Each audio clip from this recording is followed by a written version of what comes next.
Today was really inspiring to me to get a lot of ideas for handling different situations that come up in the classroom.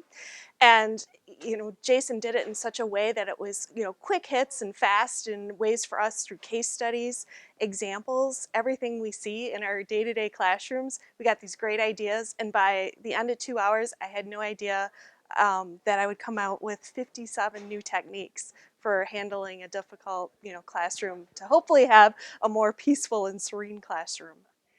They'll get a lot of techniques. That's one of the things I loved about this. We were only here 2 hours today, but we just have things we can use immediately. Immediate takeaways that we can take back and use in a large classroom, a small classroom. It's not something you're going to have to go home and study.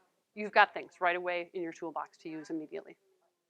Even if you feel like you're the most experienced trainer, you need to come to this Serenity session because you are going to be able to handle your classroom in a totally different way than you were able to before.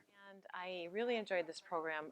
There were several moments that I felt a turning point because I think as you're listening to the content, I know I was thinking of particular people that I had in workshops and how it's so easy to take it personally when they don't like it or when you sense a resistance in them.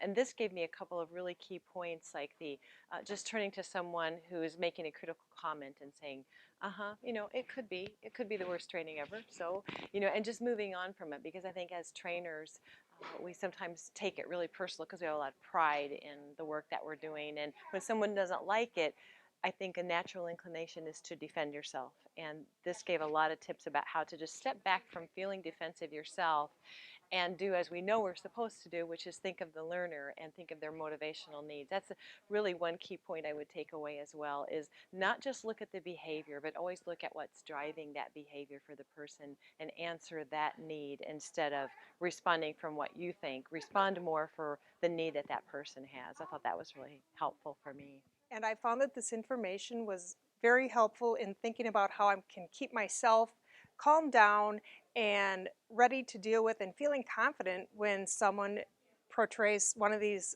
different behaviors in my classroom. So for instance, a heckler, I hadn't really thought about how that really affects me, but then to turn it back around and think about what is it that's motivating them or what's behind their behavior to make them behave as they do, and then move forward with them and try to establish some rapport and address the situation and hopefully move forward from that.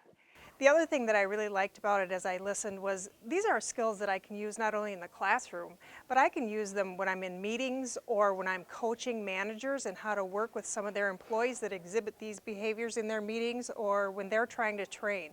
So I think that I'm going to take back a lot from just these 2 hours that I'm going to extend beyond just the classroom. Well, I would say for any trainer, regardless of their level, they encounter people who don't want to listen, and this is a really excellent program to identify those people who might have challenges listening without passing judgment on why necessarily they may not be listening in a particular chorus, and it really sets the focus of uncovering why someone may not be listening or engaged in a chorus, and then gives you great tips and feedback or great tips and ideas of how to address those particular challenges, again, without passing judgment on that person. Well, all of us can learn, and for me, I'm usually pretty upbeat. I want to keep everyone happy, and sometimes just the title of this, Serenity, sometimes for me, I just need to take a step back and focus on what my participants need and put the focus more on them and not me, and how well my class is going and how well I'm doing. But hey, are they getting out of it what they need to get out of it?